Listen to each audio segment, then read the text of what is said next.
Bahdilka dadka oo la micnaha in la yeeso oo la liido waxay ka mid yihiin kibirka taasoo noqotay oday ku guuleystay orodyahankii ugu dheereeyay 1983 iyo macluumaad kale oo aan idiin soo jeedin doono maanta. Magacaygu waa Cabbaas Mustaf, halkanina waa Ramaan Media.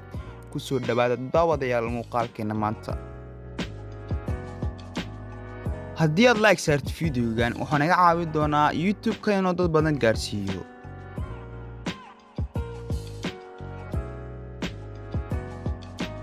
sanadkii 1983 orod ultra marathon ayaa waxaa lagu qabtay Australia oo orodyahanadu ku tartamayeen masaafo gaarayso 875 kiiloomitir oo u dhaxaysa magaalooyinka Melbourne iyo Sydney. dad badan ayaa ka qayb qaatay tartankaas, laakiin waxaa ku guuleystay oday da'diisu ahayd 61 sano oo beeraley ahaa, magaciisa la oran jiray Kalefian. guushiisa aan la filin ayaa waxay ka dhigtay shakhsi caan ah, laakiin maalintii ugu horreysay wax badan ayuu ka dambeeyay tartamayaasha badankood. habeenkii ayay seexday qiyaas ahaan 6 saac, laakiin Kalefian ma uusan seexan ee orodkiisa ayuu sii watay markii uu dhaafay kuwii ka horeeyay. tartankaas ayaa waxa uu ku qaatay 5 maalmood 15 saac iyo 4 daqiiqo, halka shakhsiga ku xigay oo ku qaatay 6 maalmood iyo 1 saac. sidiisa ayaa waxay ahayd tii diinkii bakaylaha ka dheereeyay.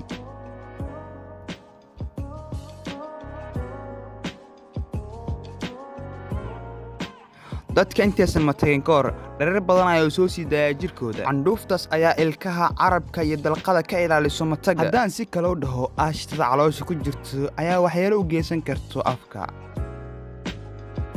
xayawaanada badankood waxay awood u leeyihiin in indhahooda isku qaban karaan marka ay doonaan, laakiin masasku ay ka duwan yihiin. indhaha masaska waa ay muuqdaan markay hurdayaan, awood uma laha inay isku daboolaan indhahooda. haddaan si kale u qeexo sababta arrintaas ka dambaysa waxa ay tahay indhaha masasku waxay leeyihiin dabool ishooda saaran, wax laga dhex arki karo daboolkaas. daboolka isha maska ka saaran ayaa waxa uu ka ilaaliyaa in isha ciid ama waxyaabo kale ka galaan.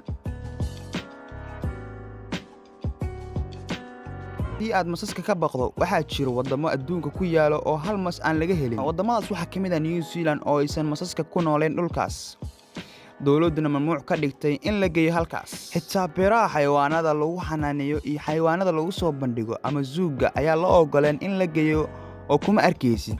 masaska badda ayaa lagu arkaa xeebaha waddankaas, laakiin waa ka caagayin in lagu arko kuwa dhulka.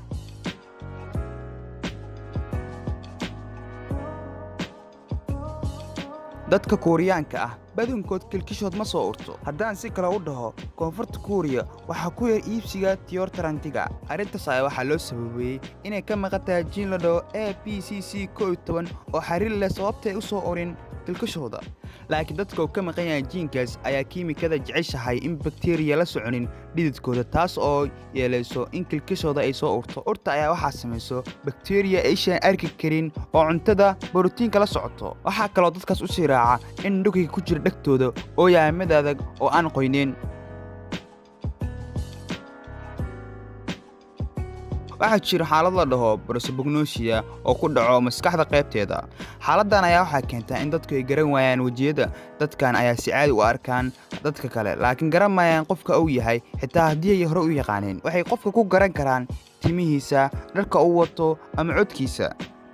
dadka qaybtooda ayaa qabaan xaaladdan, haddii la tuso sawirkood garamayaan. dadkan ayaa waxay kala sooci karin laba weji oo kala duwan. xaaladdan dadka lagu arko badankood ayaa maskaxda jug ka gaarto, iyadoo dhibaato ka gaartay qaybta maskaxda ku shaqo leh garashada wejiyada.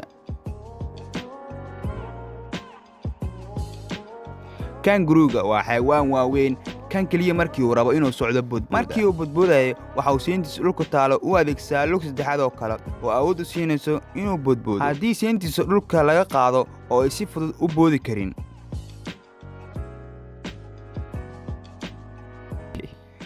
halkaasna waxaan ku sameynaa barnaamijkeedii maanta. haddii uu barnaamijka ku qanciyo, fadlan like saar. haddii aadan ka mid ahayn bahweynta ku tixaan channelka Ramaan Media, subscribe taa oo share gareey.